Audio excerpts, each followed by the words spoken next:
Salam saudara, salam sejahtera. Kita kembali mengikuti ABAM. Ini episode 777 ya. Episode 777 777 dari pria usia 46 tahun di Surabaya. Setelah mengikuti beberapa sesi tentang logos, terlintas pemikiran seperti ini. Seharusnya semenjak dari Adam, firman itu harusnya menjadi manusia, supaya manusia senantiasa berkenan di hadapan Allah. Mungkin wujud pernyataan firman itu digambarkan sebagai pohon kehidupan yang ada di tengah-tengah Taman Eden. Kalau Adam tidak jatuh dalam dosa, berarti itu bisa dikatakan firman menjadi manusia ya Pak. Berarti Adamlah yang menjadi anak tunggal Bapa. Hanya Adam gagal dan tidak patut disebut anak tunggal Bapa. Dari sini terkandung makna firman itu seharusnya menyatu dalam daging kita supaya dapat melakukan kehendak Allah dengan sempurna. Ini dari pria usia 46 tahun di Surabaya. Sebelum saya teruskan pembacaannya, saya beri jempol dulu. Ini tepat sekali. Pohon kehidupan itu figuratif dari firman atau kebenaran. Benar sekali. Nanti saatnya saya akan uraikan. Tapi Anda telah memiliki hikmat dari Roh Kudus. Luar biasa Anda. Satu lagi Pak yang menggelitik saya, Yohanes 1 ayat 15 dan 18 itu menunjuk kepada siapa ya Pak? Kepada firman atau Tuhan Yesus. Ada kata-kata dia telah ada sebelum aku di ayat 15 dan di ayat 18 ada kata di pangkuan Bapa. Apakah menunjuk setelah Tuhan Yesus naik ke surga? Oke, dia ada sebelum aku menunjuk logos atau firman. Sedangkan bicara mengenai duduk di pangkuan Bapa artinya memiliki kedekatan. Ya, memiliki kedekatan itu maksudnya. Saya belum sampai di situ, tapi puji Tuhan Anda sudah menanyakan. Terima kasih. Mantap ya. Saya teruskan dengan wanita usia 49 tahun sudah menikah. Salam, selamat sehat Pak Pendeta. Ini Pak, saya belum pernah bisa menyelesaikan baca Alkitab sampai habis. Terus saya kesulitan juga mengingat ayat-ayat Alkitab yang sudah saya dengar dan saya baca. Karena saya mengikuti pengajaran Pak Eras melalui online. Hati saya jadi bertanya-tanya kenapa saya yang sudah puluhan tahun jadi Kristen, tapi membaca Alkitab tidak pernah bisa. Sebenarnya sering saya sudah mencoba tapi seperti ada intimidasi saat saya membaca. Karena di perjanjian lama para tokoh-tokoh Alkitab sepertinya perjalanan hidupnya dalam keluarga itu tidak ada yang benar. Bukan tidak ada yang benar. Ada yang tidak benar, ada yang benar ya. Begitu. Contoh bapak percaya yang selalu diagungkan karena iman yaitu Abraham. Dia memiliki 3 istri, terus Nuh, kemudian tokoh-tokoh lainnya. Apalagi ada juga yang tidur dengan gundik-gundiknya. Nah inilah yang mengintimidasi saya. Tidak lanjut baca Alkitab. Oke. Ya memang Abraham punya gundik. Daud juga istrinya beberapa. Tetapi Yusuf, Daniel, ya, dan yang lain-lain itu orang-orang yang tidak bercela. Artinya tidak bercela dalam ukuran umat perjanjian lama. Oke, nanti saya jawab, saya belum jawab ini. Sering muncul di pikiran saya kenapa semua berselingkuh gitu Pak. Lalu saya berhenti lagi. Sebentar, saya ulangi lagi, tidak semuanya berselingkuh. Tapi keinginan saya kadang muncul lagi gitu untuk baca secara urut. Tetapi selalu terulang pemikiran yang seperti awal. Jika sudah membaca tentang silsilah para tokoh-tokoh Alkitab. Selama ini saya selalu baca Alkitab tapi dengan secara acak. Yang anehnya saya tidak bisa mengingat ya Pak apa yang saya baca jika sudah berlalu. Misal ditanya ayat-ayat Alkitab yang umum saja tidak menyebutkan di mana ayatnya. Hanya mengingat ada firman yang menyatakan kita harus mengasihi, mengucap syukur dan lain-lain. Tapi jika ditanya ayatnya tidak ingat.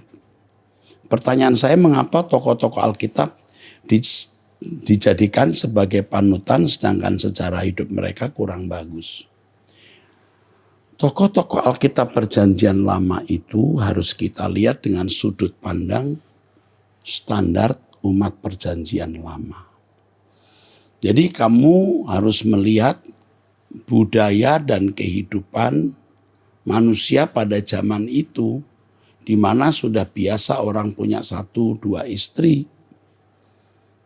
Tetapi tokoh-tokoh iman ini memiliki keistimewaan dan itu yang harus kita contoh.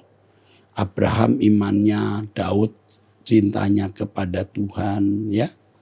Masing-masing tokoh ini memiliki spesifikasi, itu yang kita bisa pelajari. Mereka tidak mungkin bisa sempurna karena mereka belum ada di zaman anugerah. Jadi jangan mengenakan ukuran kita yang harus serupa dengan Yesus di badan mereka. Tidak bisa.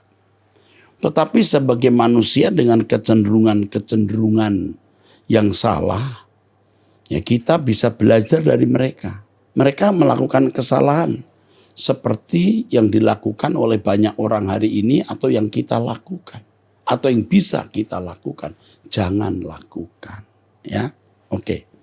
Bagaimana caranya biar saya dapat membaca Alkitab secara runtun dari Kejadian sampai Wahyu dan dapat memahaminya? Yang pertama, kamu harus tidak terintimidasi, itu yang pertama tadi. Alkitab memuat pelajaran-pelajaran yang berharga. Yang kedua, kalau kamu membaca Alkitab lalu kamu bertemu hal-hal yang tidak kamu mengerti, kamu lewati saja. Ya, Kitab Kejadian nanti begitu ketemu imamat, wah itu rumit ya, hanya berisi seremonial ya, orang Yahudi. Ya kita banyak lewati saja. Ya. Begitu. Ini penting ya. Jadi kamu harus tahu. Yang ketiga, kamu tidak harus hafal ayat, tapi kamu harus menangkap pengertian. Saya pun juga sering lupa ayatnya di mana, tapi ada ayat itu. Jadi jangan terlalu merasa bersalah kalau tidak bisa menghafal ayat. Tidak masalah. Yang penting kebenarannya kamu tangkap. Ya, it's okay. 3. Saya rindu mengerti suara Tuhan dalam hidup saya karena orang lain dapat merasakan suara Tuhan. Saya sepertinya kesulitan. Oke. Mendengar suara Tuhan itu memang harus bertahap. Tapi yang penting intinya kesucian hidup. Dan untuk itu tidak bisa tidak harus doa setiap hari. Doalah bersama kami di Truth ID jam 5 pagi. Lalu memiliki jam doa setiap hari. Miliki jam doa setiap hari. Nanti kamu akan bisa memiliki kepekaan terhadap kehendak Allah. Yang ketiga maksud saya, jangan punya kesenangan dunia, hobi-hobi yang membuat cita rasa jiwamu terikat pada kesenangan tertentu. Orang yang hidup dalam dosa, yang tidak punya jam doa, orang yang punya kesenangan, tidak bisa mendengar suara Tuhan dengan baik. Yang keempat, belajar firman Tuhan. Harus memiliki pengertian yang benar. Karena kalau seseorang bebal, tidak punya pengertian, tidak akan bisa mengerti suara Tuhan. Oke. Yang pasti Tuhan bicara kepada kita setiap hari. Bahkan setiap saat. Keempat, saya punya orang tua sudah 3 tahun, nanti Oktober terbaring di tempat tidur. Tidak dapat bicara dan membaringkan tubuhnya pun tidak bisa. Itu kenapa ya Pak? Saya terkadang berpikir yang kurang baik. Apakah orang tua ada memakai kekuatan duniawi atau kuasa gelap gitu maksudnya ya. Saya kasihan melihatnya, dia tinggal hanya dengan adik saya yang belum menikah, juga di usia yang sudah cukup dewasa. Oke. Kita tidak tahu ya kenapa ya ada kuasa gelap bisa Tetapi ada satu yang saya beritahu kepada kamu. Sering orang sulit meninggal, ternyata di tahun-tahun atau di bulan atau hari-hari terakhir di mana dia menderita itu, Tuhan sedang mempersiapkan dia pulang ke surga. Ia tidak bisa bicara, kita tidak tahu pergumulan apa di batinnya dengan Tuhan. Yang penting saya ingatkan, tetap perhatikan orang tua dengan baik. Oke. Sekarang wanita usia 50 tahun, cerai 2 anak. Saya dan kedua istri saya beribadah di GSKI Kelapa Gading sejak 2018. Saat itu saya datang karena saya sering dengar khotbah Bapak lewat YouTube. Terus terang saya adalah orang berdosa dan dosa saya sangat besar, Pak.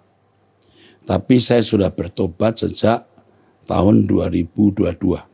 Waktu itu Tuhan menumpangkan tangannya di kepala saya lewat tangan Pak Eras. Dan saya menjerit karena saya sulit meninggalkan dosa besar itu, Pak. Sejak zaman itu saya merasa itulah kesempatan yang terakhir Tuhan kasih kepada saya. Dan sejak itu saya tidak berani lagi mengulang, bahkan tidak mengingini kebiasaan dosa besar itu, Pak. Karena saya takut tidak ada lagi kesempatan buat saya. Saya tidak bahagia hidup dengan suami. Orangnya keras dan pemalas. Selama ini saya yang bekerja pontang-panting untuk kebutuhan kami sekeluarga. Suami saya juga bekas anak pendeta, almarhum. Kalau ke gereja, saya ajak dia tidur atau main game. Sejak 2016 kami sudah hidup berpisah. Waktu itu anak-anak kami masih TK dan SD. Tahun pertama masih ada komunikasi, tapi berjalan waktu sudah tidak ada komunikasi. Anak-anak saya agak takut sama papanya yang kadang kalau bicara nadanya selalu membentak. Pertanyaan saya, Pak, saya takut sekali bila mendekati pengadilan Tuhan, sedangkan saya hidup berpisah dari suami saya. Tiap doa malam hari dan pagi hari saya selalu sisipkan doa untuk suami dan keluarga saya. Walau sebenarnya pokok utama doa saya yaitu berdoa untuk keselamatan jiwa-jiwa dan ikut serta menanggung beban Tuhan. Karena bertahun-tahun hidup saya ada di padang belantara dan saya mau kembalikan haknya Tuhan yang sudah saya rampas selama ini. Apa yang harus saya lakukan, Pak? Apakah saya hubungi kembali suami saya, Pak, atau bagaimana, Pak? Mohon bantu saya menghadapi rasa takut ini. Oke. Saya mau mendengar, terima kasih Pak Eras mau mendengar suara hati saya. Ibu berpisah dengan suami tidak membuat ibu masuk neraka. Yang membuat ibu masuk neraka ketika ibu masih berbuat dosa. Jangan telepon suami. Jangankan Anda, Bu, Tuhan pun tidak bisa mentobatkan dia kalau dia tidak mau bertobat. Tuhan tidak paksa orang bertobat. Sebaiknya ibu hidup seperti yang ibu sudah jalani selama ini. Jangan hubungi suami. Kalau memang Tuhan mau pertemukan, nanti ada caranya. Ya, ini penting sekali. Ibu jangan hubungi suami. Ibu hidup suci bersama anak-anak. Karena keselamatan itu pribadi. Ya, ibu tidak perlu hubungi suami lagi. Oke, ini jawaban saya. Yang penting ibu berhenti berbuat dosa. Terus terang saya tidak ingat ya, karena banyak jemaat ya. Kapan saya menumpangkan tangan ke ibu ya, saya tidak tahu. Tapi memang banyak jemaat ya, jadi saya tidak ingat. Saya yakin ibu sedang berjalan di jalan yang benar. Ya, jangan menikah lagi dan jangan berbuat dosa lagi. Itu saja pesan saya. Tidak usah telepon suami. Kalau dia tidak bertobat, nanti malah menyeret ibu dan anak-anak kepada keadaan yang sulit. Dia bisa dipakai iblis malah merusak hidup ibu dan anak-anak. Sekarang dari wanita usia 63 tahun, retire California, LA ya. Salam Pak Erastus yang luar biasa dipakai Tuhan. Maju terus Pak, jangan ladenin omongan orang. Tapi aku tahu Pak Eras tidak pernah tanggapi apa yang mereka katakan. Nanti saja tunggu di pengadilan Tuhan. Saya ada pertanyaan, apakah kalau kita berdoa harus pakai nama Yeshua Elohim? Supaya doa kita tertuju kepada yang benar, yang kita sembah. Bukankah kita berdoa Tuhan sudah terlebih dulu tahu kepada Tuhan mana yang kita tuju? Teman saya bilang kalau kita sebut Allah takutnya Allah lain. Apakah ini benar? Apakah harus sebut nama Tuhan saat berdoa? Oke, thank you so much, God bless. Kalau kita anak-anak Allah, waktu kita berkata Bapa di surga atau ya Allah, itu otomatis Allah yang benar yang mendengar doa kita. Tidak mungkin ada roh lain atau Allah lain kemudian menyusup menghalangi, tidak mungkin. Karena waktu kita berdoa, kita berdialog dengan Allah yang rohnya, Roh Kudus di dalam diri kita. Tidak ada yang bisa menghalangi. Tidak akan salah alamat. Tetapi tidak ada salahnya kalau kita menyebut juga Elohim Yahweh. Elohim itu sama dengan Allah. Yahweh itu nama diri or proper name dari the mighty God, Allah yang kita sembah. Memang menjadi masalah menyebut nama Allah karena Allah itu menjadi nama diri atau diyakini nama diri agama lain. Tetapi Allah itu sebenarnya sebutan seperti manusia atau orang itu sebutan. Kalau Agus, Endang, Bambang, Rudi, Robert, nah itu baru proper name, nama. Sedangkan orang itu sebutan, ya, bukan binatang. Ya, binatang juga sebutan, kucing, kodok, nah itu nama-nama binatang. Ya, jadi tidak masalah. Yang kita harus yakini dan percaya, kita bisa memanggil Allah Bapa karena Tuhan Yesus Kristus. Selamanya kita tidak mungkin tidak menghormati Tuhan Yesus. Karena Tuhan Yesuslah kita bisa memanggil Allah itu Bapa. Dan Yesus duduk di sebelah kanan Allah Bapa sebagai juru syafaat kita. Mantap. Dari pria usia 56 tahun menikah 4 anak di Salatiga. Ya. Pak Eras, puji syukur dan terima kasih Pak Eras atas jawaban yang disampaikan Pak Eras atas pertanyaan saya selama ini. Semuanya sangat membangun dan terus menguatkan iman saya. Apa yang telah disingkapkan Tuhan lewat Pak Eras saat ini sebenarnya menjawab kebingungan saya dalam memahami konsep Trinitas.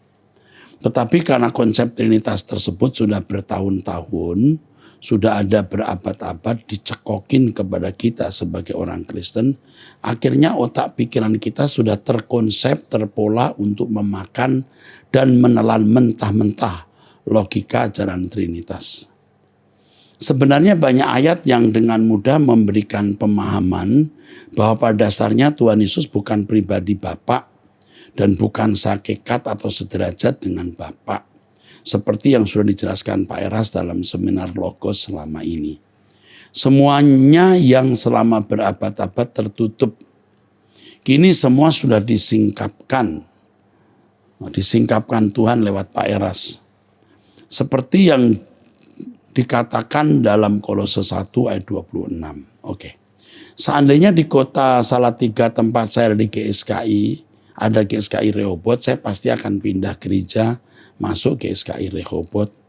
Karena seusia saya sudah semakin bertambah, saya merasa haus untuk memperoleh pengajaran yang mengajak untuk mempersiapkan diri masuk langit baru, bumi baru. Seperti pengajaran GSKI Rehoboth. Saya merasa perlu untuk lebih lagi berlari guna mempersiapkan diri agar layak masuk ke Yerusalem baru, LP3. Terima kasih juga Pak atas kiriman lagu-lagu penyembahan MP3 yang sudah dikirimkan ke saya. Saya juga mohon maaf dalam edisi 769, saya tulis belum dihubungi staf Pak Eras dan belum dikirimi lagu MP3. Saat surat itu saya tulis, tapi sebenarnya 2 hari sebelum edisi Abam 769, sebenarnya saya sudah terima lagu MP3, disisipin ceritanya Pak. Oh, telisipan ya, telisipan, oke. Akhir kata saya sampaikan, semoga Pak Eras tetap semangat dalam menyampaikan kebenaran untuk meluruskan pengajaran dan menyelamatkan banyak jiwa. Walaupun harus dihujat, bahkan beberapa pun harga yang harus dibayar, saya percaya Pak Eras tetap kuat. Maju terus Pak, Allah Bapa pasti memperhitungkan dan memberikan kekuatan dan akan jadi pembelanya. Amin, terima kasih. Oke, terima kasih Pak untuk tulisan ini.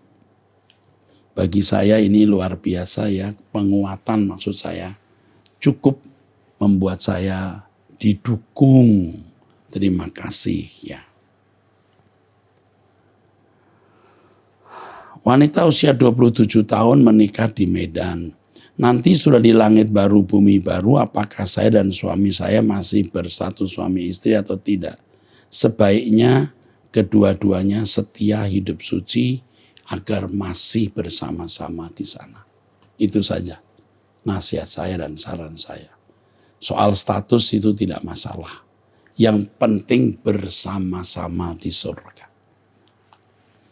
Dari wanita usia 40 tahun, Pak Eras, baru-baru ini saya tertipu dengan bisnis online. Saya ditipu belasan juta. Saya ikut bisnis ini karena awalnya saya ingin membantu perekonomian keluarga. Saya syok, kaget, kecewa, dan tidak pernah berhenti menyalai diri sendiri, Pak. Pada saya rajin ikut doa pagi, doa malam, dan tetap ada jam-jam doa pribadi. Mengapa saya masih mudah tertipu? Saya tidak berhikmat, saya tidak peka. Apa kejadian ini memang Tuhan izinkan dalam hidup saya, Pak? Apakah ini artinya Tuhan melindungi saya sehingga mudah tertipu? Atau itu merupakan teguran buat saya? Tidak ada satu kejadian yang terjadi secara kebetulan. Kita harus tanyakan kepada Tuhan mengapa hal itu terjadi. Saya tidak mau menghakimi Anda. Ya, kadang-kadang kita punya ambisi terselubung, kesombongan terselubung, ya, atau kesalahan lain yang jika kita sukses dalam satu usaha itu bisa malah menghancurkan kita. Ya, saya tidak menghakimi Anda berdoa minta hikmat Tuhan. Tetapi yang jelas Tuhan tidak pernah meleset. Dia presisi, dia sempurna dalam bertindak. Ya, oke, bersyukur. Walaupun tidak mengerti. Jangan menjadi lemah dan kecewa terhadap Tuhan. Nanti Tuhan akan menunjukkan mengapa itu terjadi. Dan, saya tambahkan, catat ya. Tuhan akan mengembalikan apa yang pernah Tuhan akan mengembalikan uang yang ditipu orang itu. Tuhan bisa mengembalikan. Tuhan akan mengembalikan bahkan. Ya, bisa berlipat ganda. Tapi ingat, tetap rendah hati. Jangan sombong. Dari wanita usia 26, belum menikah di Surabaya, bekerja di salah satu lembaga pendidikan. Pak Erastus, saya ucapkan terima kasih atas pelayanan Pak Eras yang begitu memberkati saya sejak saya kuliah hingga dipercayakan Tuhan mendapatkan pekerjaan. Dari berbagai proses yang Tuhan izinkan terjadi, ketika saya bingung, galau, merasakan di titik kejenuhan, tetapi setelah mendengar Abam dan khotbah di Truth ID, saya selalu merasa dikuatkan dan tetap memilih harus hidup suci di hadapan Allah. Pada kesempatan ini saya izin bertanya, Pak. Begini Pak, usia saya adalah usia yang akhir-akhir ini selalu dipertanyakan terkait pasangan. Beberapa rekan kerja dan teman saya sempat menyatakan bahwa saya harus menurunkan harga saya. Jangan terlalu sibuk hanya di gereja, kerja. Jangan sibuk berkarir. Terus nanti laki-laki akan minder mendekati. Lebih aktif di media sosial dengan sering upload foto kegiatan saya. Ikut kumpul-kumpul, jangan terlalu pilih-pilih lelaki. Ada pula yang menyampaikan keburu nanti tua dan lain sebagainya. Saya stop dulu, saya jawab. Itu semua suara setan. Ingat, itu suara setan. Ingat, itu suara setan. Jangan didengar. Benar-benar akan merusak kamu. Kamu turunkan hargamu, kamu upload fotomu, kamu bisa ditelepon orang, kamu ketemu laki-laki yang salah, kamu akan menyesal seumur hidup, bahkan kamu bisa terhilang selama-lamanya di neraka karena kondisi rumah tanggamu yang tidak ideal. Jangan dengar intimidasi itu, setan semua itu. Ingat, setan semua itu. Yang lain mesti mendengar ini, setan. Kadang saya mencoba mengevaluasi diri saya teruskan ya. Apakah saya harus sering update foto di media sosial dan lebih aktif dalam komunikasi? Nggak usah, berjalan saja dengan Tuhan. Gereja, kerja, cukup. Tidak menikah pun tidak apa-apa. Lebih baik tidak menikah daripada menikah dengan pria yang salah. Sedangkan saya adalah tipe yang kurang nyaman, Pak. Apabila harus seperti itu, karena memang di satu sisi saya tidak percaya diri dengan diri saya, dan saya merasa masih banyak yang harus saya perbaiki dari karakter saya untuk semakin berkenan di hadapan Tuhan. Mohon arahan Pak Erastus bagaimana saya harus menyikapi perkataan, masukan dari teman, rekan kerja, bahkan keluarga kita menuntut saya untuk segera memiliki pasangan, ataukah memang saya harus mendengar masukan dari mereka dengan aktif di media sosial, walau hati saya kurang sejahtera, kadang kurang sejahtera. Terima kasih Pak Eras. Semoga suatu saat saya bisa bertemu langsung dengan Pak Erastus yang sudah saya anggap Bapak rohani saya. Tetap semangat melayani Tuhan, Pak. Kamu berkepribadian baik dan kamu memang akan menjadi ibu rumah tangga yang baik.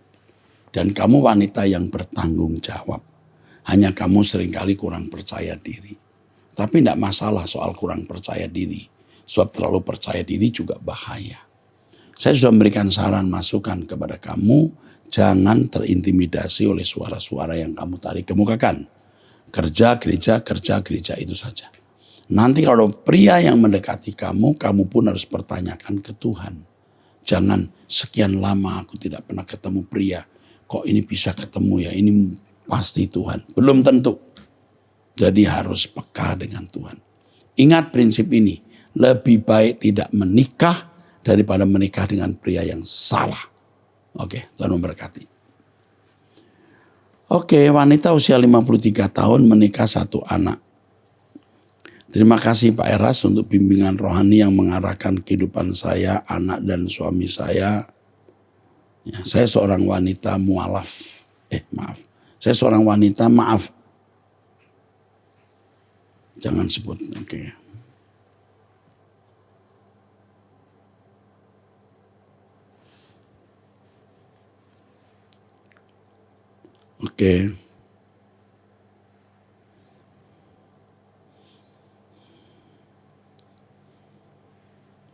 Saya punya teman yang kelihatan sopan baik, suka membantu, tapi teman tersebut suka menceritakan kehidupan pribadi kepada orang lain dan menambahkan hal-hal yang membuat orang lain tidak menyukai diri saya. Oke.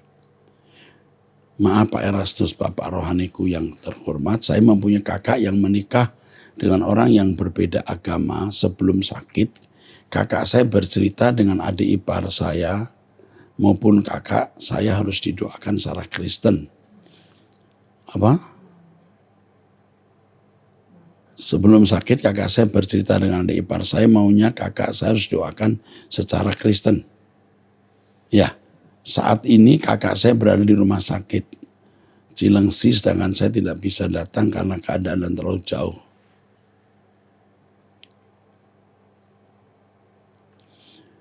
Yang satu, masih bisakah anak saya nanti melanjutkan kuliah di tempat Pak Erastus? Jawaban saya bisa. Bahkan ibu akan dihubungi orang saya. Ya, asal anak ibu sungguh-sungguh mau melayani Tuhan, anak ibu bisa masuk di STT Ekumene. Bukan membanggakan diri, sekolah kami semua terakredited. Prodinya maupun institusi.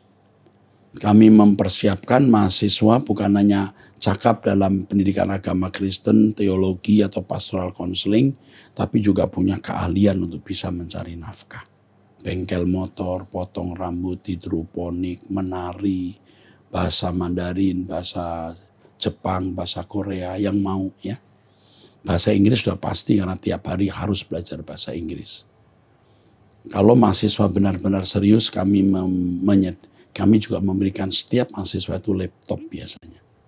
Nanti saya kira sulit ada sekolah tinggi teologi seperti ini. Kami hanya ingin anak-anak itu betul-betul nanti menjadi manusia yang berguna. Mahasiswa kami sekarang ya di 3 tempat sudah 1.600 ya, 1.600. Yang di Jakarta 1.192.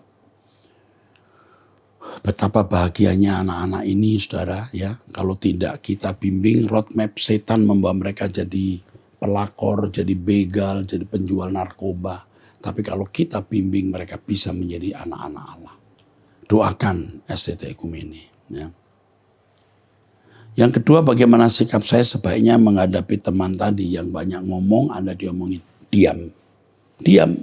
Tunggu saja waktunya Tuhan beracara. Kita dibully, kita diam, terus dibully makin keras, diam. Makin gencar, makin ganas, diam. Tunggu waktu Tuhan. Kalau memang kita benar, Tuhan pasti bela. Ya. 3, bagaimana cara agar istri kakak saya mau menerima doa saya karena kakak saya memakai ventilator. Ya tidak harus mesti dia mau atau tidak. Didoakan, doakan saja ya. Karena waktu menikah kakak saya pindah agama tapi sudah menyadari mau kembali kepada Tuhan Yesus, tiba-tiba sakit. Nah kamu mesti berdoa, minta hikmat Tuhan bagaimana menghadapi ini. Ya. Menghadapi kakak kamu. Nanti Tuhan akan beri kamu hikmat. Minta hikmat Tuhan. Yang terakhir dari wanita usia 35 tahun. Shalom, sebelumnya terima kasih banyak Pak Eras buat kebenarannya setiap hari. Banyak mengubah saya Pak Eras. Saya mau bertanya, saya sudah mau 5 tahun mendoakan keluarga besar saya untuk semua diselamatkan. Kerinduan besar saya semua diselamatkan kalau bisa. Kami sekeluarga semua masih ada, Bapak sudah meninggal, yang sudah meninggal. Apakah dengan doa saya mereka bisa diselamatkan? Bapak bantu doa saya untuk terus berjuang. Tuhan memberkati wanita ini. Berdoa harus, tetapi perilaku kesaksian hidup kita juga harus. Mesti. Jadi bukan hanya doa, tapi perilaku kita menjadi kesaksian. Kesaksian buat ini. Buat keluarga. Ya. Tuhan memberkati, sampai jumpa di episode yang akan datang.